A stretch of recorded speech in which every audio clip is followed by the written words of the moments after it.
Men, do you ever feel like you just can't get ahead? Like you're misunderstood? Like you have no one to talk to that truly hears you? And women, are you often frustrated, hurt, and saddened in your relationships with the men in your life? What if there were a community of like-minded men going through the same challenges that would support, hear, and understand what you're going through? Working together in unison to create understanding, intimacy, and strong connections. That's the Way of the Illuminated Warrior. Way of the Illuminated Warrior Talk Show is a forum of candid conversations for men and women about men. Being a man today is not always easy. Until now. With me today on the Way of the Illuminated Warrior Talk Show is Adam Knapp, the founder of Knapp Creative Transformational Coaching. Welcome to the conversation, my brother. Thank you. Thank you. I appreciate it. It's good to be with you today. It's a beautiful day to be in Western North Carolina, I'll tell you. It's yeah. Well, yeah. I like that attitude. I like that attitude, and we're going to talk about that.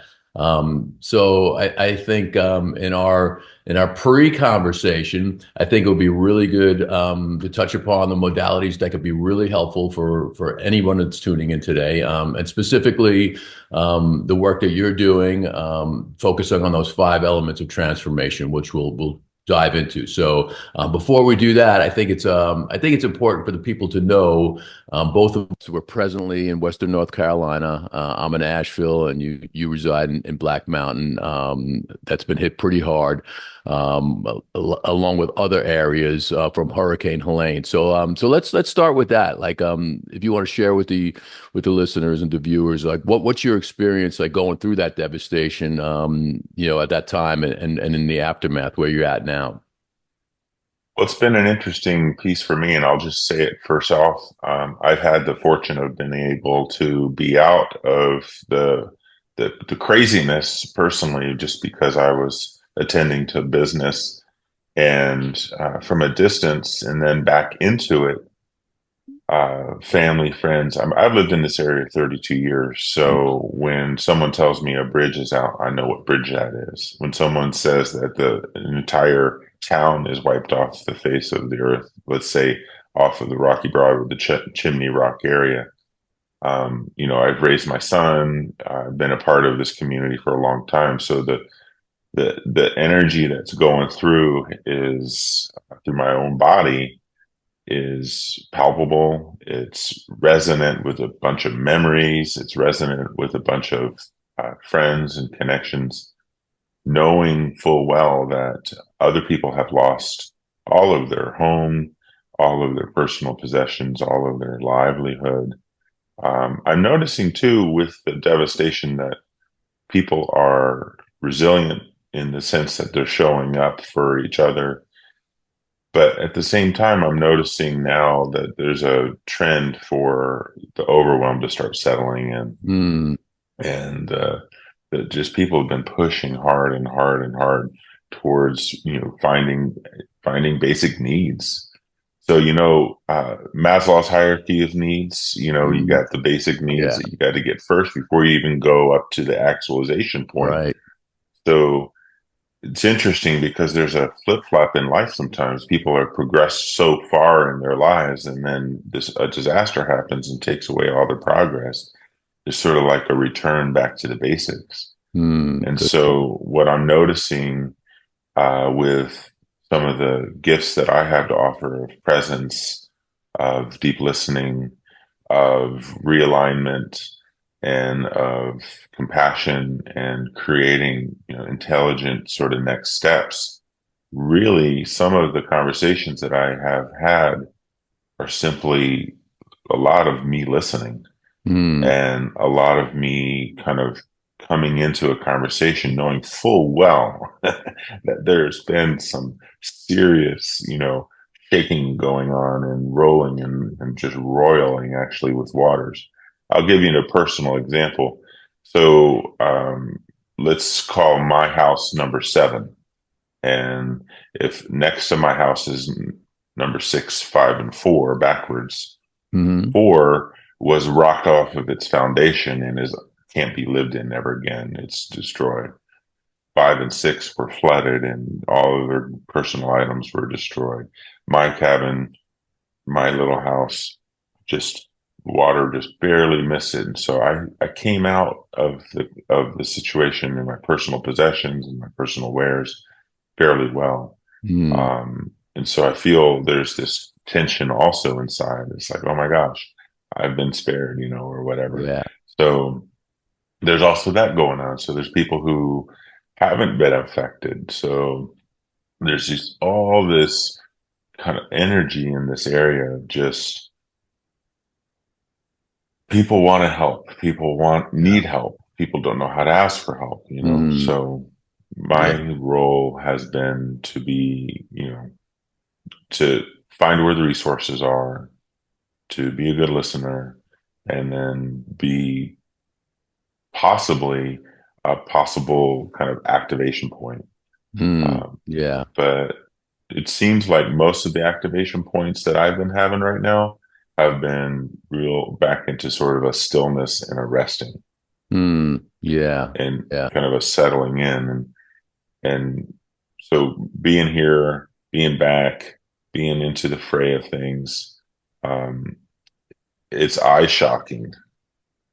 Yeah, to see what's really going on, it's very Yeah. shocking. Yeah, I lost power, I lost water. Water came, lost it again, came back, whatever. But all my possessions and my safety is fine. And then I realized, really, I have a sort of PTSD, even with all the training that I've had, and I Yeah. think pretty much.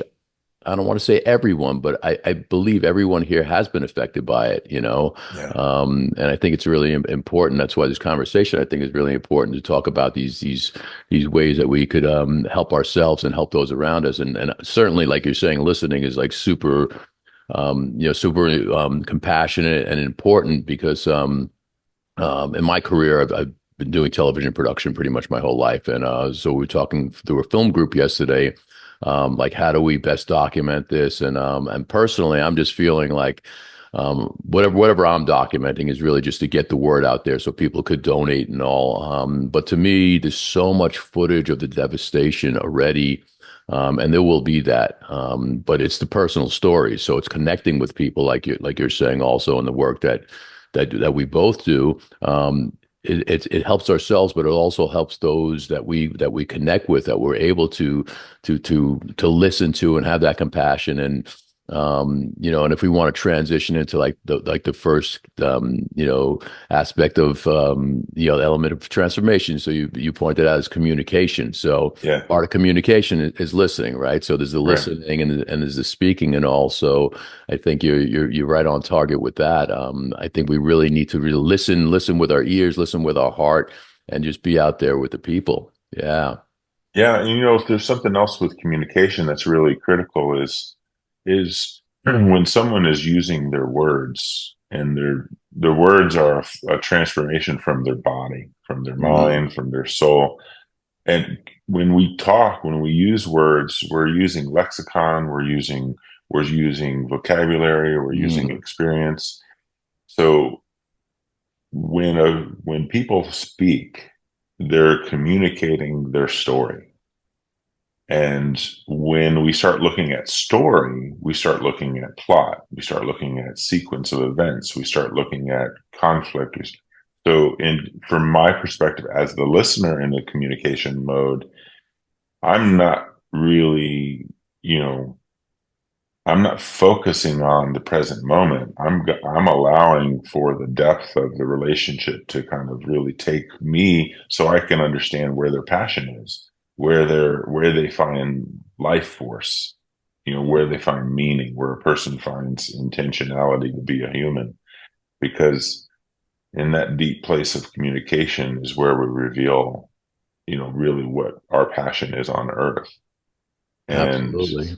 it's sometimes really the subtle comments, right? The thing that doesn't necessarily get spoken, but gets circled around.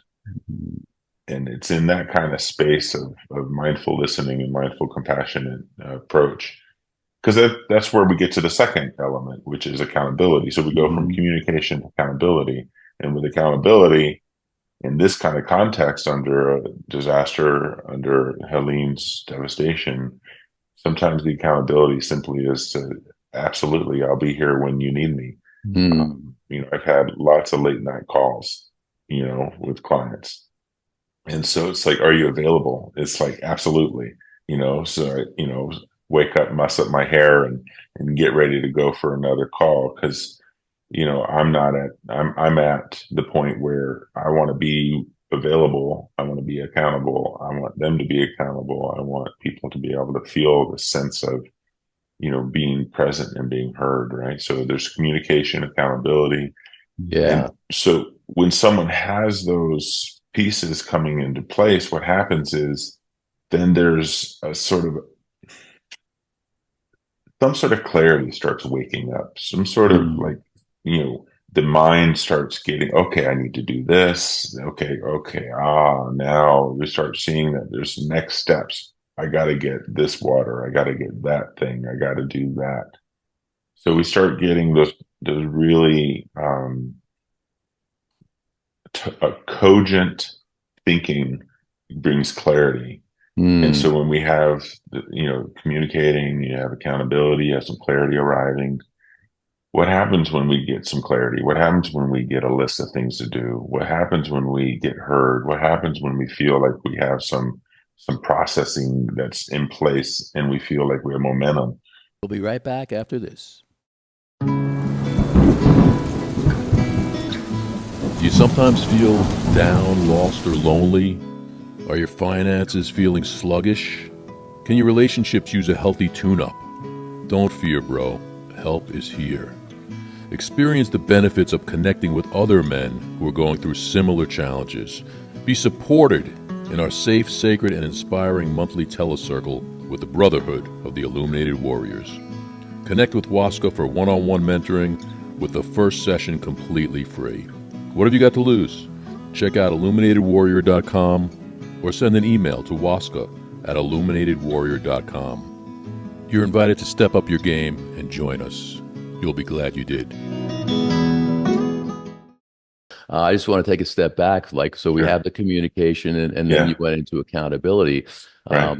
So keeping it in the context of, of what we're experiencing here, because it is kind of a microcosm. So yes, I mean, there's natural disasters, there's wars, there's conflict within.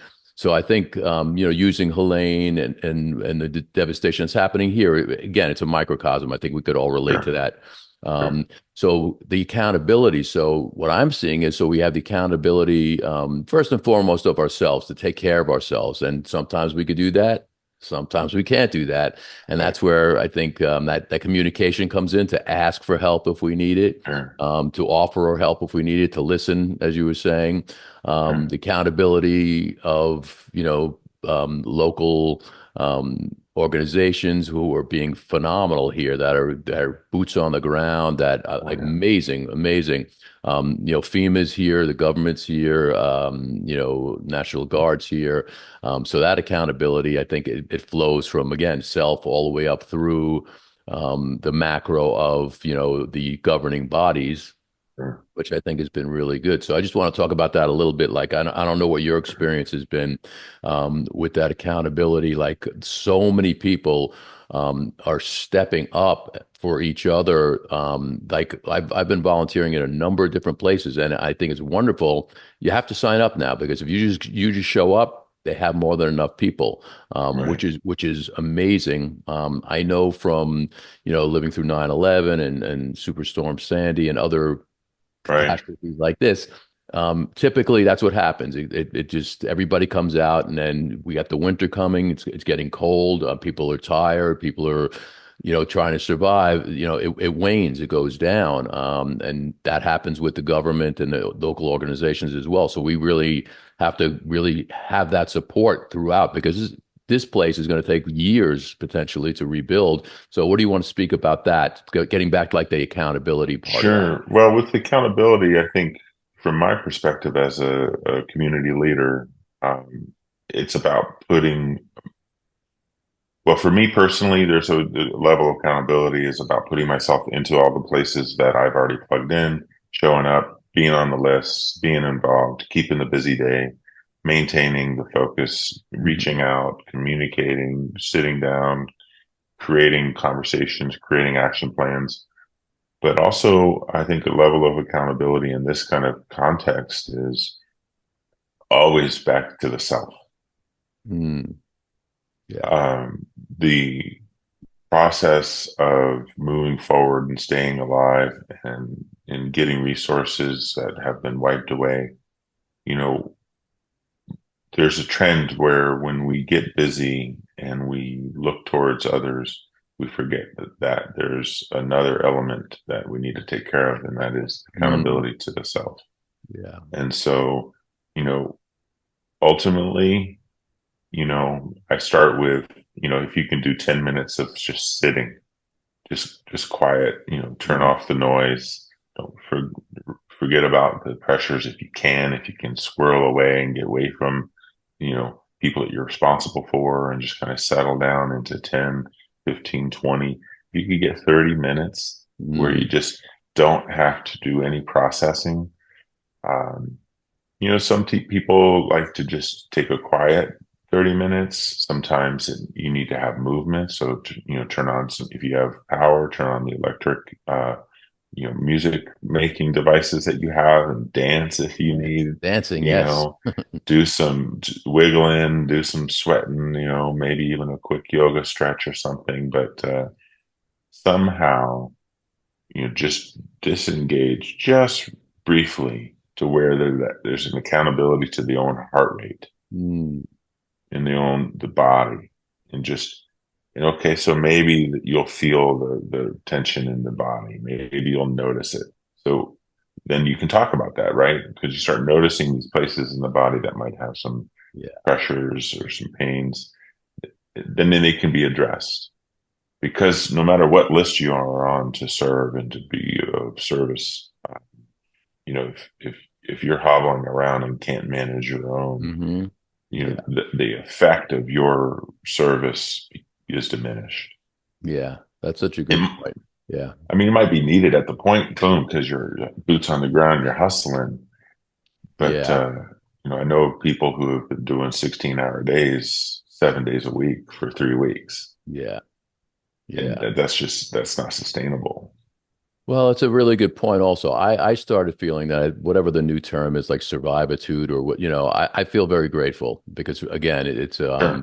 I was not affected like, there's been major loss of life, over 200 people. I mean, the stories are horrific of people washed away where their bodies were found. I mean, Yeah. so I feel Bad. very grateful. So I started volunteering and, partially because, I feel like, okay, I'm in good shape compared to so many others. I'm fine, but then I'm like, I'm not doing enough and I need to do more. And then I started feeling a little like, wow, why am I feeling even a little, like mentally affected by this, emotionally affected by this? And it's like, I'm human also. And I need to remember, like, that's why I think everybody's been affected in a sort of PTSD. Like this is Right. my home, this is my community, these are my Right. people.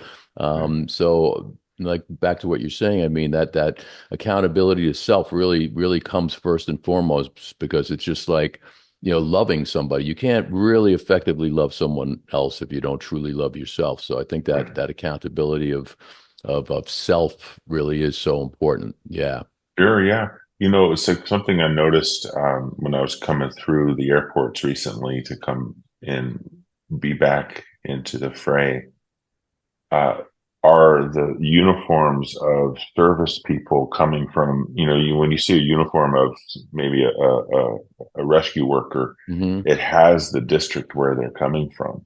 They're all over, So right? So people are coming from all over the world to come and be Yes. a part of this rescue efforts and the cleanup efforts. And to me, when that kind of locks into my heart mind, it's like, oh my gosh, that's how connected we are Yeah. as individuals, right? So we live our lives on a daily, daily in breath, out breath, and we forget really how unified all of us are on this kind of mycelium covered planet, Mm. and this interconnectedness, this web of connection. um, and I think there's a resilience is found in connection. Yes. So And true. so if we can hold ourselves accountable to be present and to be a part of things, there's a connection that we can feel, and we can the healing process can Yeah. begin in its subtle form. Yeah. Yeah, so true. I love that. I get that visual. Paul Stamets, Yep. talks about mycelium in one of his illustrative documentaries. He just shows the mycelium below the ground, like how all of these trees and all of this flora is connecting, and it really is. It's a metaphor for us as well. We have luminous roots that go out into the earth, and we are all connected, whether we are conscious of it or not. And I love that visual because it's kind of the same thing. Like when you're saying we are the mycelium, we are all connected, and it's sometimes it takes a tragedy, catastrophe like this for people to really maybe feel it and express it and put it out there. But I think that's so important to remember that every day, that really, there's an old saying I remember just from back in, Tai Chi, Qigong schools, like there's only one of us here, I'm like, well, what does Yeah. that mean? There's a whole room of us Yeah. here. But, with that whole concept, like really, the one heartbeat is like when we Yeah.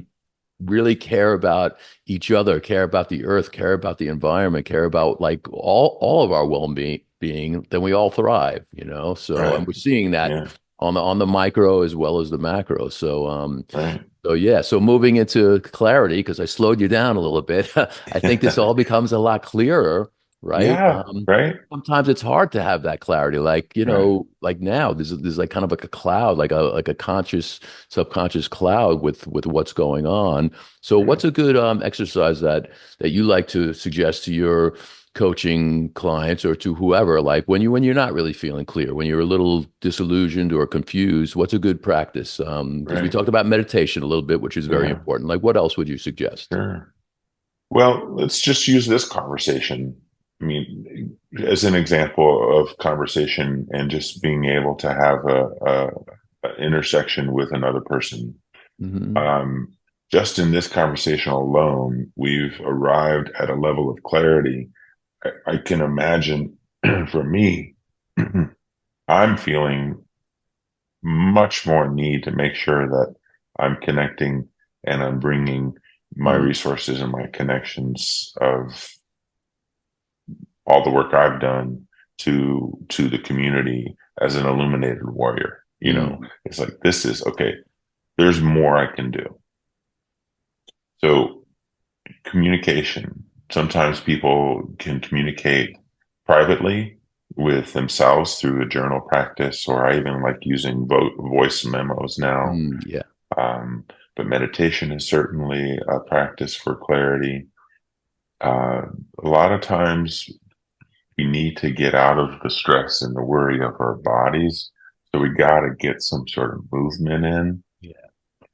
For me, and you might find this to be true as well, but walking, Mm, going on walks and going into nature and being into a space that's not devastated, going into a space just on the side of devastation, just turn your head a little bit and go a different direction, and just see the kind of what's here and be yeah. a part of the natural world anyway. Gardening, I know a really good friend of mine is a gardener, and after gardening time, there's like so many like insights that come. So clarity is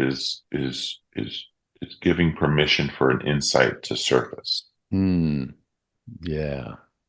Clarity is because insight is not only head mind but heart mind, and Yeah. when we align those two, clarity oftentimes becomes possibly next steps, possibly allowance or forgiveness Mm, or a gratitude of some kind. yeah. Um, because when we relax our brains, our nervous system, when we relax these different elements of ourself, we get some insight on what next to Yeah. do or what next not to do. Yeah. Very good point. So Yeah. yeah, Yeah. So it's interesting. I'm an avid hiker, and I kind of didn't realize how much I missed it. At one point, I was hiking four times a week. So that the trails here have been devastated, of course, from the winds, the waters, all the trees down. So we really can't go. That's not the major priority, although the Forest Service and Pisgah people, they're doing what they can. So not being in nature for me, because that's always been my temple, is in the woods. Sure. So that's a really good point you make. Is connecting in that way, and it is. It's just a matter of even just sitting and grounding on the earth, but also that somatic, just moving Yeah. around. And I Yeah. forget that myself sometimes. And I know a lot Yeah. of those practices, just dancing or shaking, or I always equate it to like animals, because I'm very in tune with animals. I pet sit and train dogs and all. Like if you watch really any animal, but like I'll use dogs for instance. If you watch them when they shake and all, Yeah. it's not just because they have fleas. It's because Yeah. they're shaking off energy, or they're getting acclimated, or they're just they're sensing something. And it's the same with us. It's so it's really important to get that somatic movement going, to balance back out and get back into a grounded state. Yeah. Yeah. Thematics is a way for clarity for sure, right? Yes. So I have a feeling awareness may be the next element. Yeah, yeah, yeah, for sure, for sure. Um, so here we have a process of communicating and getting accountability and getting some somatics and getting some clarity, getting our main our let's say our bullet points in our head a little bit more clear. Once we start getting into those places of being able to just kind of get the lay of the land, let's say, of what to do next or how to find some resolution in what problem we're working on, or the devastation that we have to fix, or then we start dropping deeper into kind of a meta consciousness, an Mm, ability to understand there's more that is out there, and this isn't just the only thing that's going on. We can finally step out beyond ourselves, beyond our condition, and beyond our situation, and start getting kind of a bigger view. There's sort of like a zipper that happens where there's our personal, and then the cosmos or the bigger view. Once that kind of gets zipped together, it's super grounding, and mm. that's where the awareness starts coming in. There's nothing to do with the awareness other than just to be, Yeah. because That's not always the easiest thing though. We say that, just be. It's like, no, I'm gonna do. No, no, just be, right? It can be it's very challenging to just be, right? well, that's the cosmic joke, isn't it? Because being, we hear, there's a saying that I have on, my altar called it's be, do, have. Right. And so with this essence of being, um, you know, there's this internal, external blend of allowance, of abundance, of gratitude, of actualization, of just it becomes more spiritual, I think, becomes more harmonious with the greater messaging that some people might have. And it could be whatever words you want. You can call it God, spirit, cosmos, whatever. But when we get to that space of being, there's a drop that just boom, Mm. sort of lands when the the Luke Skywalker comes out of warp speed and just kind of lands there. And it's there's a lot of ways to talk about it, but really the ultimate thing is when we get to a space of getting out of all of it, we become more clear about all of it. Yeah. And it's in that point where the situation starts changing, and there's maybe even some decisions are being made to say, okay, now I have some next steps I have to take, or now I know there's, I know the lay of the land. I Mm. know what's going on. I know what needs to happen. I know what resources I have to use. Yeah. I know how I feel about it. Yeah. I know what support systems I have in place. I know what I have working for me, and I know what I have working against me. and I'm prepared. I'm ready. I can go. I can keep going. I can Yeah. keep being. Yeah. Yeah. That's beautiful, man. Awareness is a knowing. So I love what you're saying about that. And I think of like the Buddha. The Buddha became Mm, aware, awake and aware under that Bodhi tree. Same with Jesus or any of the masters or anyone who really knows rather than believes. It's awareness. yeah. And it's interesting because when I feel like I've opened up and become more aware on my own personal journey. And I don't know if you agree with this. Like once you're aware, you can't go backwards. Once you're awake, yeah, can you go back to sleep? Yeah, but you're not going to have a good night's sleep. No. Now you know, and Yeah. you have to be right. Yeah. So I just Yeah. want to touch a little bit for people who don't know that model. I love the be do have. So typically we're the have do be. That's Yeah. typical society. Because materialistic consumerism. I want to have, I got to get this. I'm not happy because I don't have that. So we do what we need to do to have what we want to have. And that's who we become, rather than like what you have on your altar. And what I like to emulate also is be, do, have, like just be what we're saying here. Be the best person you could be present, be a good human being, be compassionate, be loving, and then do those things to support that, and then you'll have whatever it is that you need, and that you want. So I think that's a good thing to have on the altar of life. That's for sure. Oh, I'm in for that for sure. There's because what happens then, right? Beautiful Th- things happen then, you know. Yeah, we can get activated, Yeah, yeah, and that's kind of what then leads to the fifth element, which is action. yeah. That's a great And point. Before you dive into that, I just want to say, because in a lot of the coaching that I do, you hear about the law of attraction and manifestation, and that's all very, very valid. But without being proactive and taking action, praying is wonderful, having faith is wonderful. You need to take action. So please continue. I just wanted to yeah, integrate so I that. mean, we can. I mean, I'm sure the listeners are already feeling like there's some motion that comes out of this level of awareness because when we find ourselves in a being state, we begin to recognize that there's a lot of doing that needs to happen. Yeah. And so the, my objective in my coaching is to make sure that what happens on the action list becomes super apparent and super actionable for the client, Mm. for the person, for me, for the team, for the business, for the community, whatever it is, on whoever I'm working with. Action isn't uh, so big that it can't be achieved. Action Mm. has to be achievable within the frame of the day. Mm.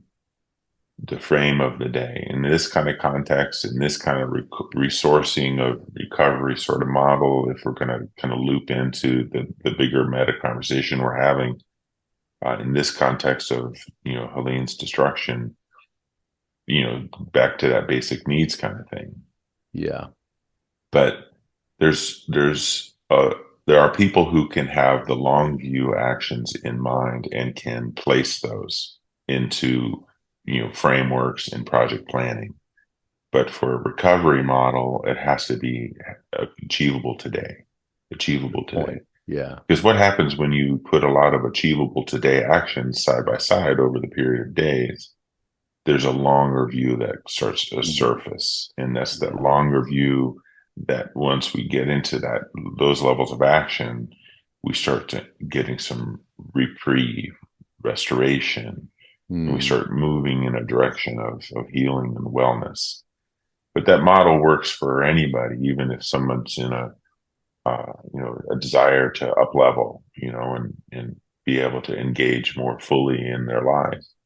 Uh, Small steps always are the winning steps. You look at, any of the the scale models and the parabolas that you see drawn out with, habit building, habit tracking type of models.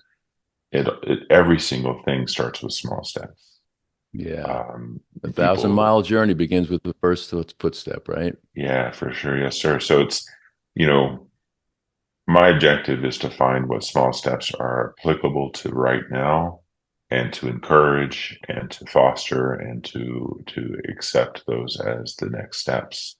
Um, but as you mentioned so aptly, being is very difficult because we have a lot of having. Takes practice. So, you know, sometimes small steps are less, um, are assignments to do less, Yeah, it you can be less know? daunting. I agree. Yeah. Yeah, Well, there's a Taoist saying to do nothing is to leave nothing left undone. And right, I used to tell my kids that, which of course they didn't totally understand. They'd be like, "Oh, so I don't have to do my chores. I don't have to do my homework." I'm like, "No, yeah, that doesn't mean sit on your butt and do nothing. It right, means to be, to just be, and not right, having to find things to occupy ourselves just right, because that's what we're feeling we need to do, but it's not right. necessary." Yeah. Yeah, so this has been a really rich conversation. So why don't you just review the five elements of transformation for, those who are tuned in with us now, what we just discussed. Yeah, sure. So, five elements of transformation: communication, accountability, clarity, awareness, and action. And those, when they're aligned, create sort of a mandala of understanding or a mandala of purpose or a mandala of meaning. Mandala means circle. And I mean, just basically, but mandala itself is kind of an integrated circle. And we've kind of been hitting on the idea that each one of these parts are a total of a whole, right? There's it's hard to conceive that a small part is a big part at the same time. Mm, So it's a difficult conversation to have, but in truth, when we give allowance for parts to be a part of a process, we can start recognizing a whole comes out of those parts. You know, like a well-made dinner. You have your recipe, you have your ingredients, you have your cooking process, you have your presentation process, you have your eating process, the cleaning process. All of that is encapsulated in a whole. And then there's the digestion. So it's just, and then it starts kind of growing. So in the context of communication, accountability, clarity, awareness, and action, it, those pieces, those aspects, those elements become cognizant that everything's integrated. mm, And Ken Wilber talks about integration.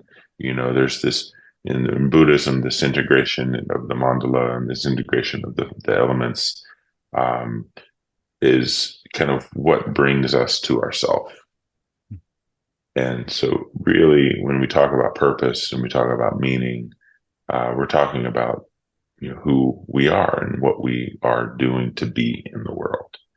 And so my efforts are to bring solidity in this kind of vaporous way of being a person, and give people an opportunity to take action on becoming their best selves, whatever's in their heart and what they want. mm. Sometimes circumstances dictate that. Sometimes it's, people have the capacity to make something happen for themselves. And, it's like, it's not easy moving toward being. Yeah. And for people to move toward being state of life, I'm noticing with myself, it's good to have allies. It's good to have support. Yeah. And so that's kind of the coaching that I do, is giving folks permission to be themselves. Yeah. Well, that's beautiful. That's beautiful. I was just, because I'm again being a visual person in my career, and just that's the way I operate. When you were saying the mandala, I think the first time I ever saw that was, some Buddhist Tibetan monks were creating a mandala, a physical mandala out of sand that took them, I don't even know how long, months, a year, whatever. And for anybody who's seen them before or hasn't, like these sand, intricate, like circular pattern, like you said, means circular pattern. And then when they're done, rather than like gloating, look what we've created. They just blow it all away.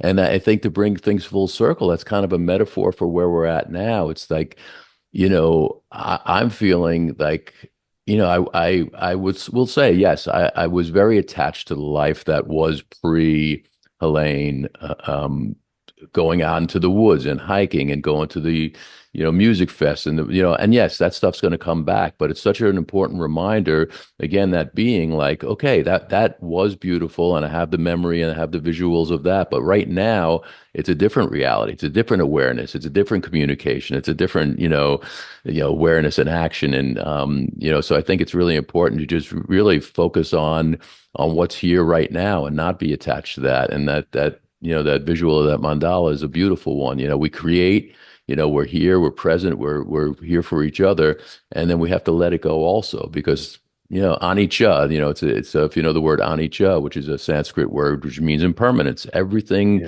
it's illusory. Yeah. I mean, it's here and then it's gone. So I think Yeah. it's just about enjoying right now what we have. And I very much enjoyed my conversation with you, my brother. Yeah. Right on, for sure. It's a great time to connect. I really appreciate having this time with you and appreciate the invite. Yeah. Well, I just want to let the people know that Adam is working on a book now of these 5 elements of transformation, and Adam's information and contacts will be in the notes and on this video and in the show notes. And also, what do you want to leave the audience with, Adam? Little take away, the last message before we close out. I think the thing to remember is what we've been talking about is take the risk to be. Just, and let's find out what that looks like and what that feels like, and take more off your plate. I'll go with that. Yeah. Make sure you use potable water to wash those plates, which we don't have right now. But thank you, Adam. Thank you for being here. And Yeah. and I'll just Blessings. end the show with now more than ever we need to illuminate our paths with loving kindness. Yeah, for sure. Blessings. Namaste. Namaste. Yeah. Visit illuminatedwarrior.com if you'd like to go deeper and find out more about what's available within the Illuminated Warrior Men's Transformational Community. Tune in next time for more candid conversations for men and women about men on the Way of the Illuminated Warrior Talk Show. Until next time, illuminate your path with loving kindness.